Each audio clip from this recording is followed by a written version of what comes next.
Welcome to the Igniting Imagination podcast. I'm your host, Lisa Greenwood, and I'm here with my co-host and friend, Gil Rendle.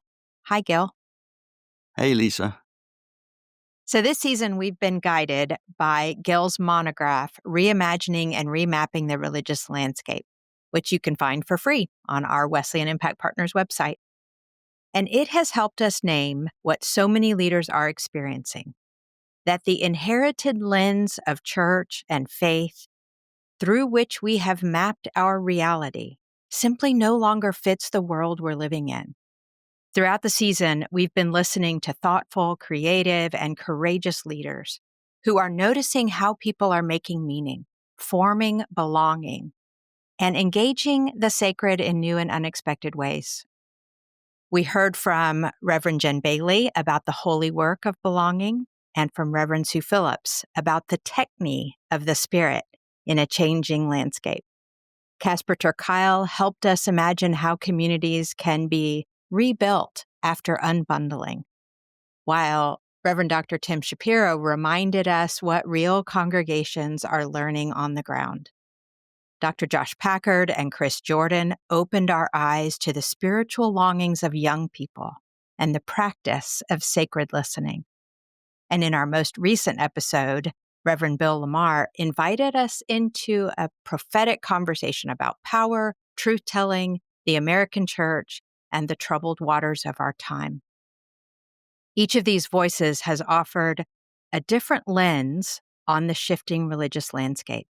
And today we turn back to Gil to help us see the larger picture. What are the threads that tie these conversations together?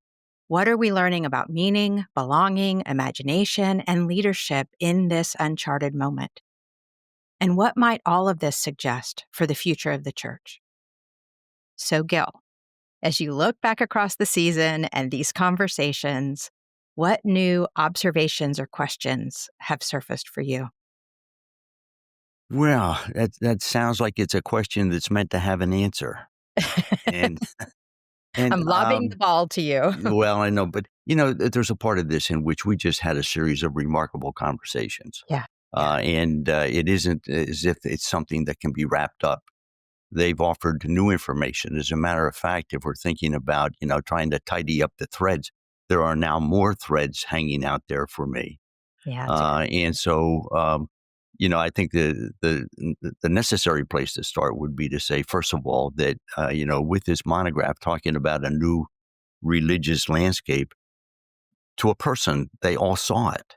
Mm-hmm. It wasn't as if this was something new. It might have been a way of looking at it that they could say, that kind of frames it for me. But the fact is that, that there is this sense that the monograph was meant to be an experiment. If we do look at it this way, does it make sense? And so there's a lot of confirmation in that. Yeah. But then they all started to talk about their different pieces of it. Hmm. And it's the pieces that have really kind of triggered in on me. Did you have the same sense that, Yes. it was all this stuff weaving around? Yeah. And that the notion of meaning making really resonates with folks. Yeah. And I would say right alongside that meaning making is belonging. Mm-hmm. Like this is not simply an individual quest. It would be pretty easy to make it be that. Right. But clearly every one of our conversations, I'm kind of looking back, but every one of our conversations in some way talked about how important community is Right.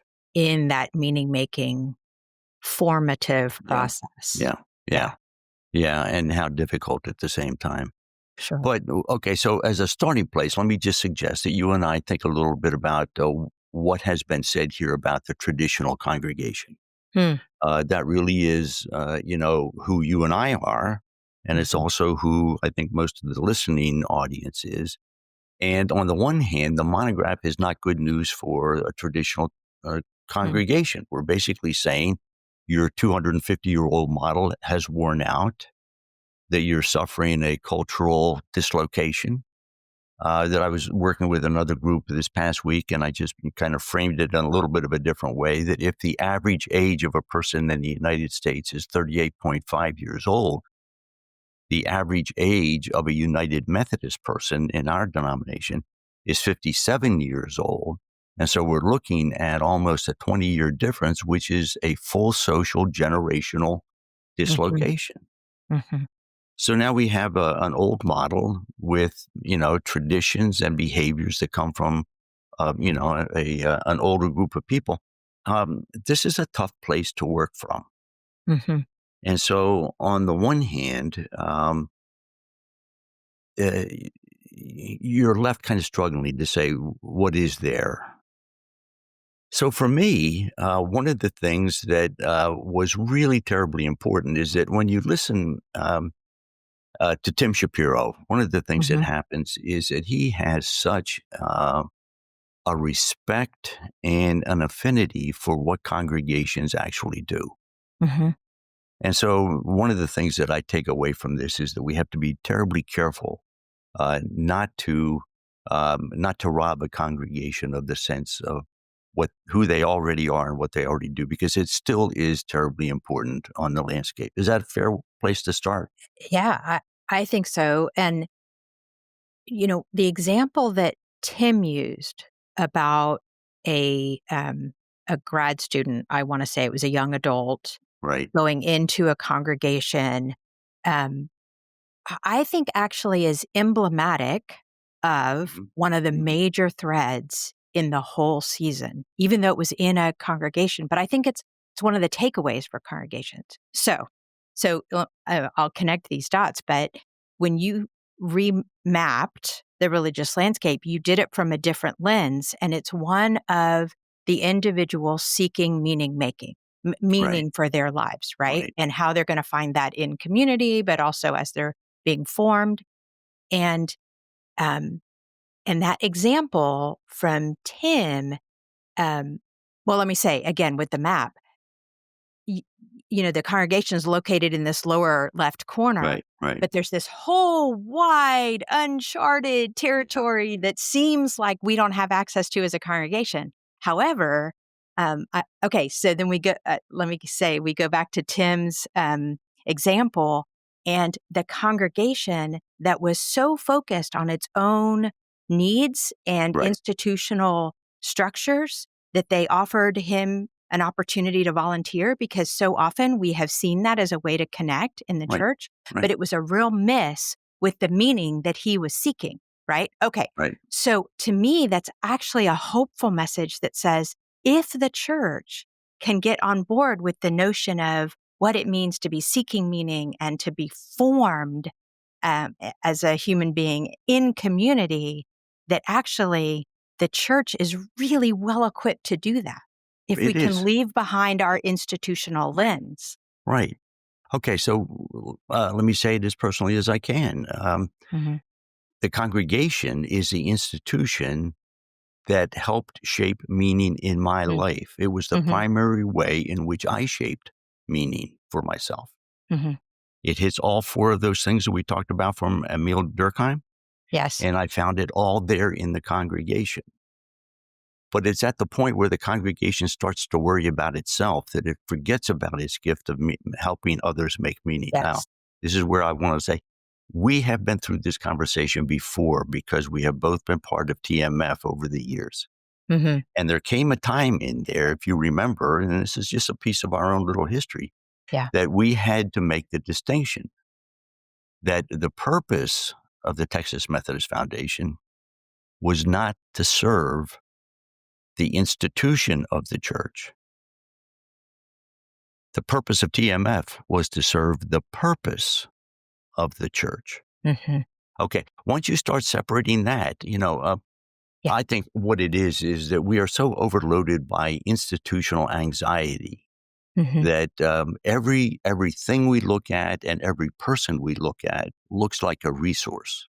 Mm. How do we use that person? How do we use this opportunity?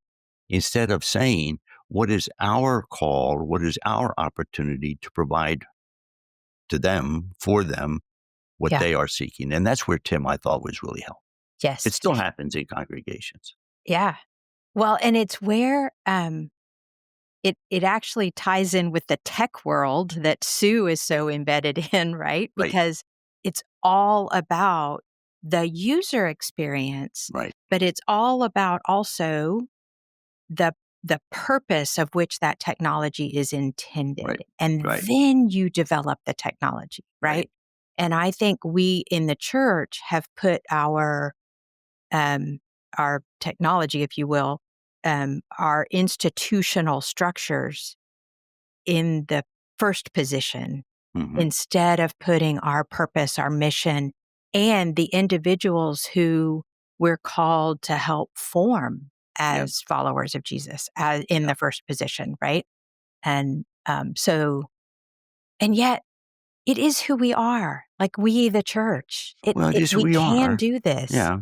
And we have what we need, but it has to be rethought, reconsidered. How do Yeah, we yeah, really kind of get into this? Because the Sue, the thing that's so fascinating about Sue is that she actually comes from some of the same roots, even though yeah, she yeah. was seeking as an individual, before she became attached to a particular tradition of the church, or and became before she became a minister and then a denominational expert, I'm sorry, not denominational expert, a denominational executive. Exactly. Good. Executives are not necessarily, by definition, experts. Okay. But, she has that background, but then she also went on from there to do design work and now working in the tech industry. And so, Mhm. if anything, that allows her to look at familiar things and frame it in very different ways. Yeah. So when she said that when we shifted the lens from congregation to meaning making, that what that did is it put the user at the center. Hmm. Oh, okay. All of a sudden, that lit up lights for me.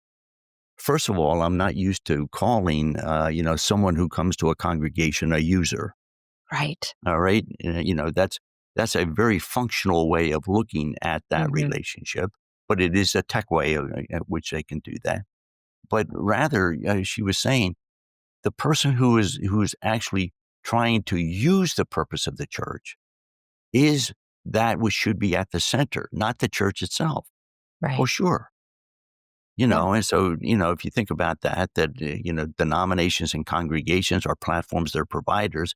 We pay so much more attention to them than we do with the user Hmm. of what comes out of a denomination or out of a congregation. Yeah. So, that helped me to do some of the necessary kind of revisioning in my own mind to say that how do we help a congregation? How do we help any of the projects that we're working on realize that it isn't about the success of the project? It's about whether or not the user was able to answer the question that he or she brought to it. Hmm. All right. And that's really not a traditional mode in which I would normally think. Yeah. So it feels important to think about this term user, and when we think about the individual who's come into a church, Hmm.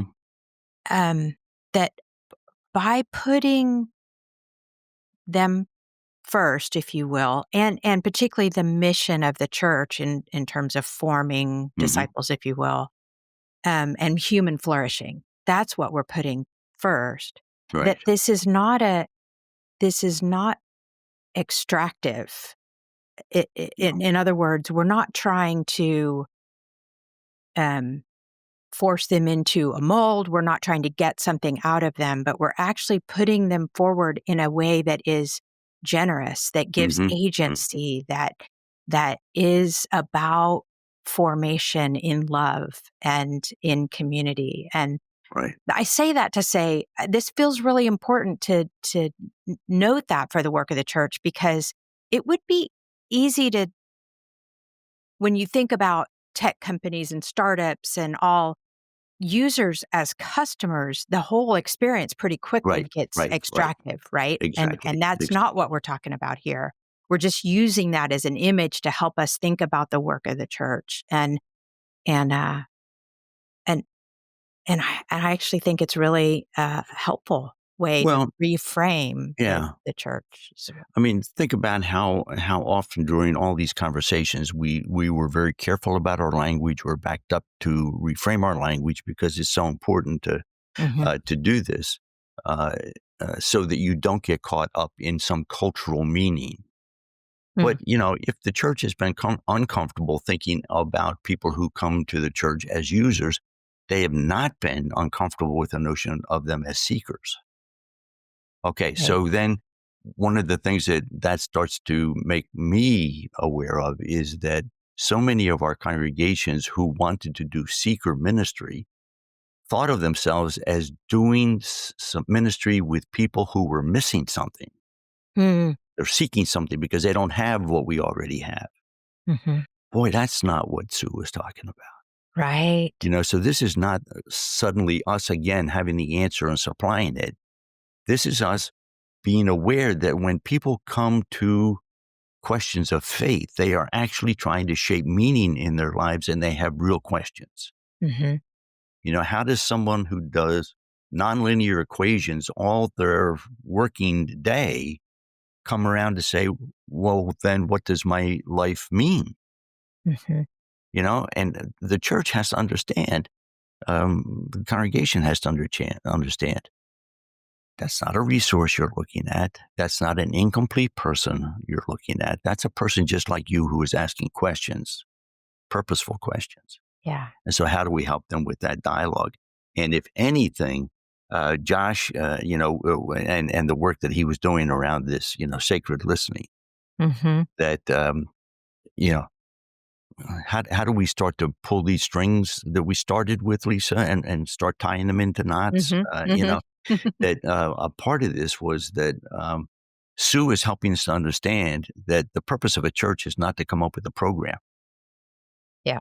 All right, that's a product, Mhm, you know, but that in fact, what happens is that the purpose of the church is to listen to the individual to find out where the individual is, and then kind of come around and say, yeah, how do we stand with you while you work on those questions? yeah. All right. So it's a reframing of the purpose. And I think that, Mhm, the listening that we heard about youth ministry and the fact that youth ministry can no longer be seen as programmatic. You don't build a program, you mm, build relationships. And the way you build relationships is not to be their best friend, but to be their best listener. mm, I mean, those things are really critical for us to understand what ministry is like today. And then, that does say that a lot of this stuff is still well within the reach of a congregation if they can get out from under themselves. yeah, yeah. I think about the conversation we had with Casper, and I kind of think of Casper as sort of like the chaplain and guide of the uncharted part of the map, right? Yeah, right, But right. interestingly, and I think this was really hopeful for me, the kinds of things he's doing and drawing on are very available to us in the deep well of our Christian tradition.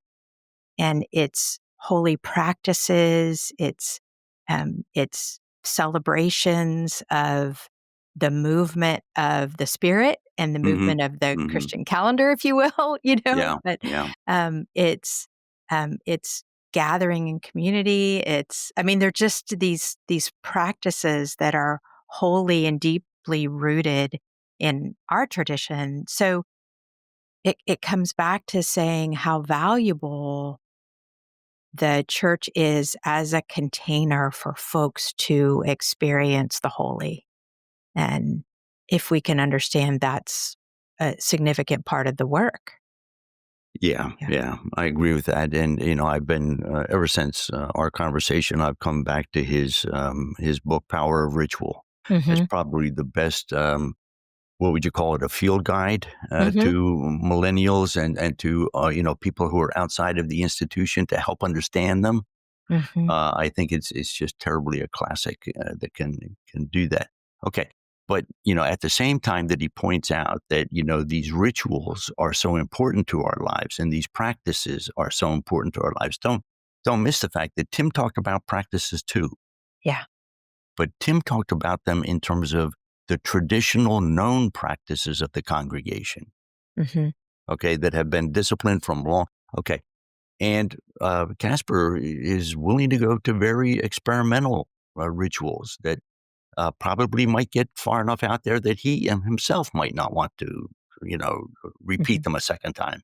Mm-hmm. And so the function of ritual is still there. But we have to be careful we're not overlapping them and, as if one part of this conversation is already understanding the other part. Uh-huh. One of the things that I think is the biggest challenge of all of this that we have done through these podcasts and in the monograph itself is that the question of formation remains unresolved. If there's anything that I have as a takeaway is that the critical issue now for us and for our future is formation. Yeah. You have to acknowledge that every time you are in a relationship, it is forming you Mm-hmm. because you have given a part of yourself to that relationship. And so it is shaping you. Every time that, you give a relationship to an institution, it is shaping you and so forth. Okay. And so, what then do we say about a number of the things that Casper brought up? That for my generation to be embedded in as an institution was terribly securing. It gave me an identity. It gave me a path to follow. I could just keep taking steps that have been, proven by other people. And Casper turns around and says, yeah, that's true. That's all well and good. But for another whole part of the population to be embedded in an institution is a risk Yes. because you've given your identity away. Mm-hmm. That group that you are now embedded in may say something about who you are that you disagree with. And how do you Mm-hmm. okay. That's huge. Yeah. Okay. And so there's you had that same sense then? Yes. Yes. And I think it, well, it, there's so many threads I want to pull on. I know I don't know where to go. this is what happens when you stir a pot. Things come to the surface. Yes. Yes. Yes. Ah. Yes. All right. Well, then let me just add the other piece that went to that with me then is that if you embed yourself in an organization, if you join a congregation, if you follow the path that people have already, laid for you so that you can just keep going. On the one hand, it might be constraining. On the other hand, it is absolutely simplified. You already know what you're supposed to be doing. Mm. And the thing that Casper is talking about is that when people are working at their own meaning making, they are not trying to follow somebody else's path. They're trying to invent their own path and the amount of work that takes. And, one of the concepts has always been important to me is the margin of life. How much life do you have left over when you've done all the things you've had to do, which would include, Mm. Your work or, being part of a marriage or a family or, the things you've already committed to? How much is left over? Well, for someone to have a life that is full of meaning, and if they're doing it all on their own, they're doing that with the margin that's left over. That's Mhm. hard work. Mhm. And it doesn't go easily. And so I don't think that I've ever appreciated that before either. So I think there's this interesting interplay between around agency. Mm-hmm, And I mm-hmm. think this is part of what you're speaking to. If it seemed important all the way through our conversations where the agency lies for Right. someone's formation.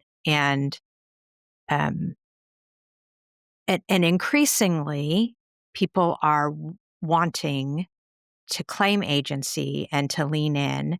Mhm. And that can be lonely and it can be exhausting and it can be scary, but maybe not as scary as embedding with an institution who you think might hurt you or Right. has hurt Right. you. Right. And Exactly. so, what agency does the institution have, if you will, to adapt, to speak in new ways? That's even shifting within institutions.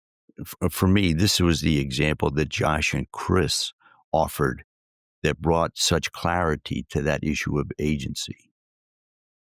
Because Chris, as a worker with youth, has something to offer to those youth. So one of the ways of looking at that, the traditional way would be then that the agency should be Chris's and she should determine what the kids should do. But in fact, they reversed that. She may have been sitting with the treasures of the church, but she didn't start there. She gave the agency to the young people. And she did it through listening. Instead of providing, she listened. And in the listening, she's asking herself, what does this person need to help take the next step? So the tools and the gifts of the church are still there intact, but instead of saying, you got to do it this way, that was a key part of this notion of giving agency away. Mm-hmm. And, I don't think we were clear enough in the conversation with Tim about what agency and agenda are. And it's simple in my own mind that agency is simply the matter of who gets to decide. Mm-hmm. Who has the power in this situation to say what the next step should be. And an agenda is, what is it that we're going to pay attention to? So it's who gets to decide and what is it that we're going to pay attention to. So in this case, Chris is easily giving the agency to the young person to decide what's important. And then she's there with the necessary resources. That, for me, is an overlay for a congregation. How does a congregation live in this kind of a culture? One of the ways you do that is by giving your institutional agency away. Yeah. Stop saying what you need from everybody else and start listening. And once you listen, then you can say, who are we and what do we know that we can bring to that conversation? And now we're back in ministry. Mm-hmm. Does that make sense? It does. It does. And it also makes me think, that sacred listening, isn't it at the heart of what it means to be a person of faith and to be ultimately the church? I mean, isn't discernment, meaning that holy listening to the Spirit, fundamental to our work? Listening and being appropriate. I think his name was Christopher Beasley. Oh, And he this would go back probably about 10 years now, where he wrote a book about the gifts of the early church, and he would talk about pastoral care as it was understood by the early church fathers. And I kind of grew up at a time in which pastoral care was how do pastors kind of be nice to people and nurture them and give them what they want. And okay. Now he's saying the early church fathers listened carefully to what was needed and then gave it. And that meant if you needed encouragement because of what they heard, you would be encouraged. But that also meant that if you needed to be taken to task because of what they heard when they listened deeply, they would take you to task. But what it was is that the person determined the need for themselves because the early church fathers listened. What's appropriate here? And it wasn't to serve the church. It was to help form the person. Yeah. I mean, it's a different way that I have now come to think about this kind of stuff and that I think is necessary for congregational ministry.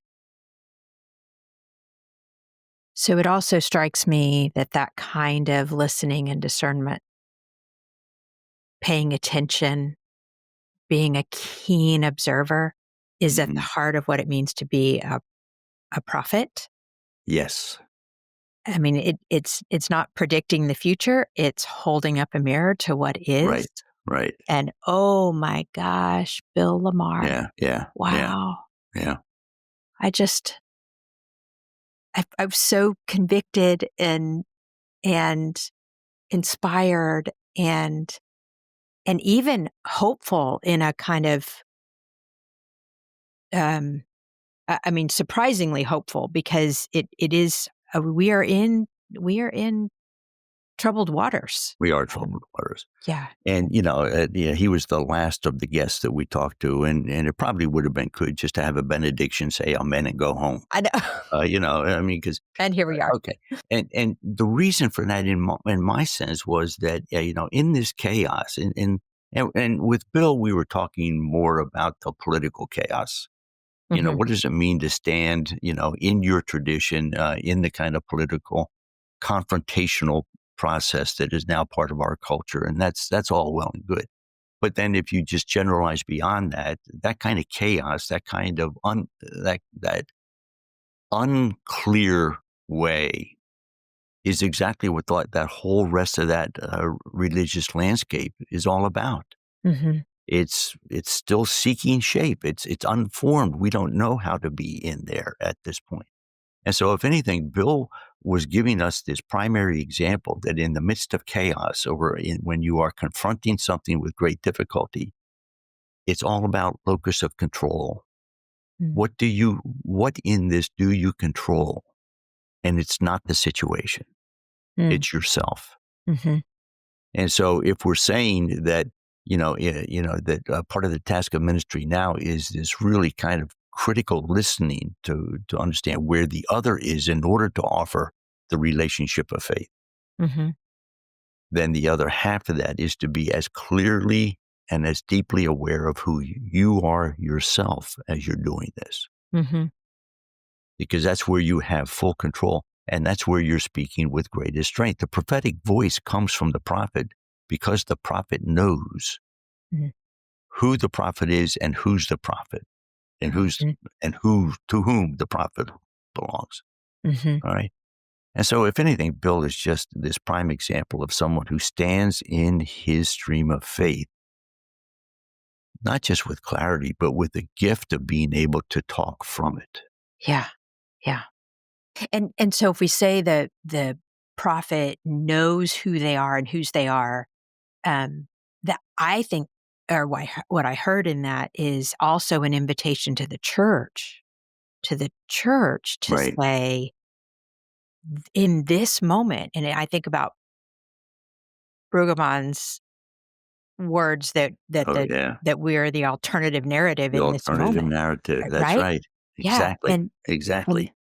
and so, that listening, that clear listening to our identity in the gospel and that gospel conviction that is countercultural, that is Mm-hmm. the Mm-hmm. alternative narrative, and to live that in this moment, that that is going to ask us to decenter ourselves, and I Mm-hmm. mean Mm-hmm. ourselves, the American church, the desperate need to save ourselves, Yeah.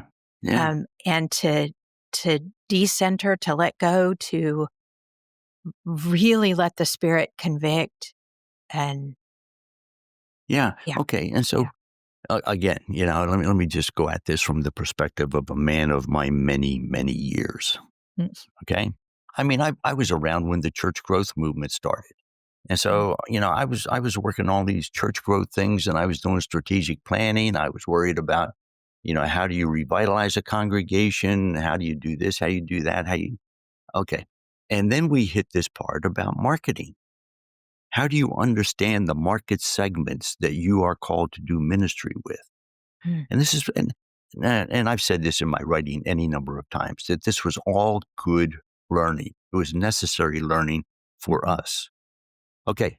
But on the one end, if you allow yourself to be stuck in that place about marketing the church, it's all about how must I appear to the other so that they can find their mhm, way toward what we're trying to do. mhm, That is not an authentic stand. How do I have to shape myself to look like something that can be accepted by the other person?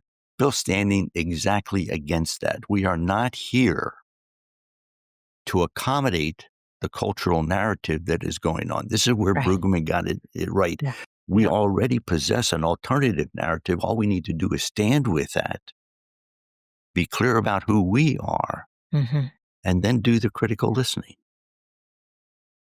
You yeah. know, what is it of that we know and that we have that you're seeking? It was really a clarifying kind of a clarifying series of conversations that we have had here. Yeah. So, Gil, now that we've had all these conversations and you're thinking about your monograph, as I know you continue to do, I'm curious. I guess I'm curious the impact on your map, your remapping. If there's, Oh, sure. yeah. Um, well, I was trying to be as clear as possible by saying that that monograph was an experiment. If we changed the lens and we look through meaning making instead of the congregations, here's something that we can describe and the first thing that I think has been confirmed is that people, they got that and they were able to see, what I had described. But the real impact of all these conversations is just how everybody can add more and more because Mm, of what they know and because of what they've experienced and because how they're looking at it. yeah. And I think I said this before, if not in our conversations, at least with you and I privately, that I have a neighbor who collects these ancient maps, and his interest is in Canada and the east coast of the United States. But these are, 15th and 16th century maps. And he actually has one that has the full United States, in which California is a complete island detached from the Wow. rest of the United States, Wow. because that's what the explorer saw from the perspective that explorer, in I think it was the late 1500s, 1580 something, experienced it. Okay, so they drew that map. All Mhm. right, that's all we've done so far. We've Mm, drawn a really early map. It's got some aberrations in there someplace. We got some stuff wrong, but look what's happening. mhm. People are already adding so that we're seeing more of what's out there and seeing what's within all that is, that is out there. When we look at that, oh, okay, you get this business about people going off the spin cycle because it's a spiritual experience. Mhm. But yeah, it is. Hmm. And look how Soul it can cycle. be. Yeah, yeah. Oh, I called it spin cycle, didn't I? Yeah, spin cycle is a washing machine, I think. Uh, Nice. but I mean, that's the fun of this. That people bring Yeah. to it what they see, and it makes Yeah. it richer, and it helps us to understand much more deeply. Yeah. What really is going on. Not that we can control it; it just is chaos, Yeah. I blessed read, chaos. yes, I read the paper and thought, oh, here we are, the traditional church tucked in this corner. And it Yeah, felt overwhelming to me and a little yeah, discouraging, right? These conversations, as diverse as they have been, and not all church folks at all, has actually made me more hopeful. yeah, I feel like we have so much of the right. I mean, I knew this because I believe it, but so much of the right tools and rooting and, uh, in the gospel, in the call of God, in the work of the Holy Spirit that really speaks to this moment. mm, And so, yes, a there's a challenge for the church for sure. yeah, Um, but it is a moment for the church to stand tall, rooted um, in our tradition, our values, our identity, um, our mission. yep. Yeah, yeah. Agree. May And it be that's why so. I'm going to go to church on Sunday. Me too. All right. Thank you, Lisa. This Thank has you, been Gil. wonderful. I so appreciate you. Yep. You too. Bye.